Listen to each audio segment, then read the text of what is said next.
Assalamualaikum warahmatullahi wabarakatuh. Perkenalkan, nama saya Hilda Puspita dengan NPM 202310-2007. Saya dari Prodi Pendidikan Bahasa Indonesia. Di sini saya akan membahas tentang linguistik historis. Adapun yang pertama yaitu pemanfaatan linguistik historis komparatif dalam pemetaan bahasa-bahasa Nusantara.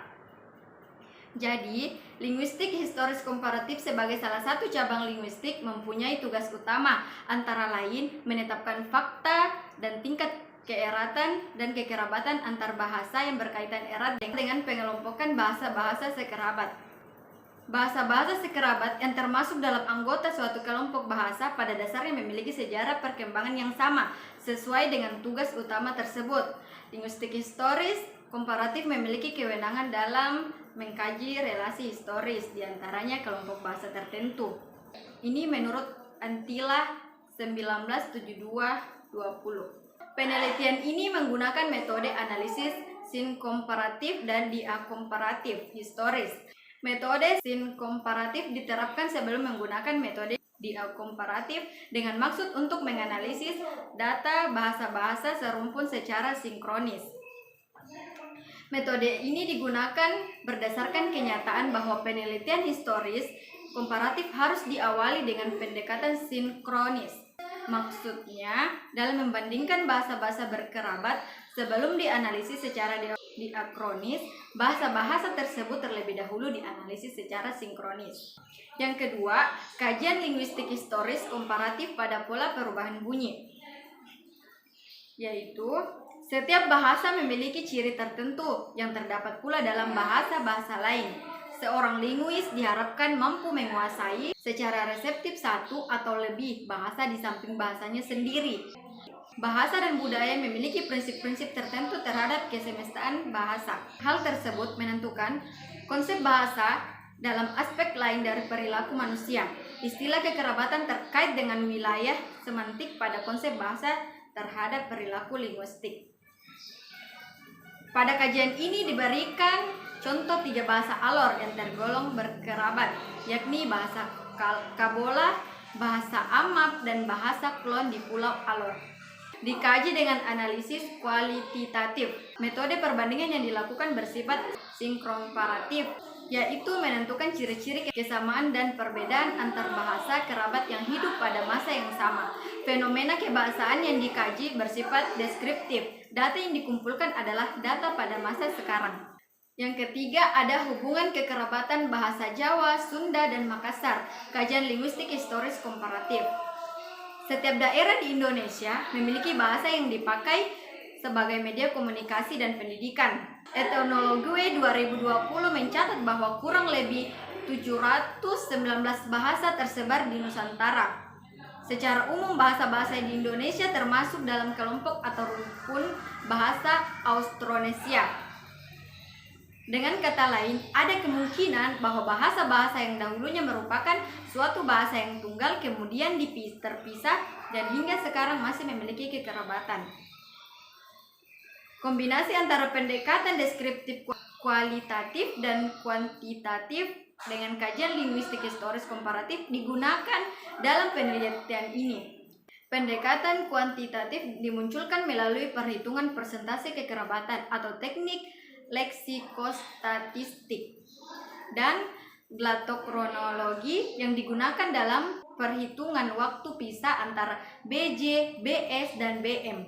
Sementara dalam proses penjabaran dan mendeskripsikan korespondensi fonem dan kemiripan bunyi dari BJ, BS, dan BM. Pendekatan kualitatif sangat dibutuhkan. Penelitian kualitatif menurut Jaja Sudarman dalam Zakia DKK 2022 merupakan sebuah prosedur yang secara deskriptif dapat menghasilkan data pada masyarakat bahasa baik lisan maupun tulisan. Sementara itu, Mahsun 1995 menggunakan metode kualitatif untuk mengelompokkan bahasa turunan ke kelompok yang memiliki hubungan lebih dekat. Pada bahasa-bahasa yang diperbandingkan menunjukkan inovasi dengan ciri linguistik eksklusif. Yang keempat, ada hubungan kekerabatan bahasa daerah Kijang dan bahasa daerah Celika, yaitu Bahasa daerah adalah bahasa yang digunakan di dalam wilayah negara-negara bangsa. Apakah itu wilayah kecil, negara bagian, atau provinsi, atau wilayah yang lebih besar? Keberadaan bahasa lokal atau daerah sangat erat kaitannya dengan keberadaan suku bangsa yang memproduksi dan menggunakan bahasa tersebut. Bahasa merupakan unsur pendukung terpenting dan tradisi dan adat istiadat. Bahasa juga merupakan bagian dari sastra, seni, budaya, peradaban suatu suku bangsa. Bahasa daerah digunakan dalam berbagai upacara adat dan percakapan sehari-hari. Oleh karena itu, bahasa daerah merupakan bagian dari pengembang budaya daerah dan sekaligus budaya nasional. Penelitian ini menggunakan metode kualitatif.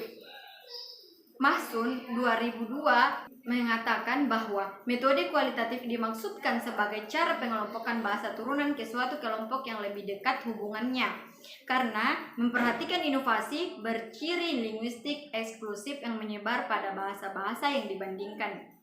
Yang kelima, kajian linguistik historis komparatif terhadap bahasa Melayu kuno pada penulisan Prasasti Panai. Prasasti Panai ditemukan di area Biora Bahal 1, Desa Bahal, Kecamatan Portibi, Kabupaten Padang Lawas Utara, Sumatera Utara, merupakan salah satu bukti keberadaban masyarakat Melayu kuno yang ada pada sekitar abad 9-14 Masehi.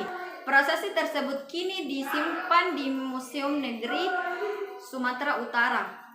Media prasasti berupa batu kapur yang berbentuk silindris dengan tinggi 81 cm. Keliling antara 89 sampai 124 cm. Prasasti tersebut ditulis dengan menggunakan aksara Sumatera kuno 1 dan bahasa Melayu kuno. Kondisi prasasti yang sudah aus menyebabkan sebagian aksara sulit terbaca, sedangkan bagian yang dapat dibaca terdiri atas 10 baris. Penelitian terkait proses Panai ini masih sangat sedikit, demikian juga publikasi hasil penelitian masih sangat minim sehingga hanya sebagian kecil masyarakat umum yang mengetahuinya. Prasasti Panai pertama kali diteliti oleh Sitianingsih dan kawan-kawan. Sitianingsih, Soedewo, Sutrisna, dan Purba 2023 6-7 dengan sebutan Prasasti Batu Gana 1. Lalu diteliti ulang oleh Griffith dan Meyanti pada waktu yang hampir bersamaan, yaitu pada tahun 2012 yang akhirnya namanya diubah menjadi Prasasti Panai Meyanti 2019. Metode yang digunakan adalah metode deskriptif kualitatif. Berdasarkan hasil analisis, dapat diketahui bahwa semua kata yang ditemukan dalam penulisan Prasasti Panai merupakan turunan dari bahasa Proto-Austronesia. Terjadi beberapa bentuk pewarisan bunyi yang didominasi oleh pewarisan linear. Kemudian pewarisan diinovasi dengan beberapa tempat artikulasi yang ternyata tidak semua diturunkan dalam satu artikulasi yang sama. Pewarisan apheresis atau perubahan bunyi dengan penghilangan sebuah fonem atau lebih pada awal kata. Dan pewarisan paragog atau perubahan bunyi dengan penambahan satu fonem pada akhir kata. Perubahan fonem yang lain yang menarik adalah adanya perubahan karena faktor labialisasi. Demikianlah presentasi yang dapat saya sampaikan. Kurang dan lebihnya mohon dimaafkan. Wabillahi taufiq wal hidayah. Wassalamualaikum warahmatullahi wabarakatuh.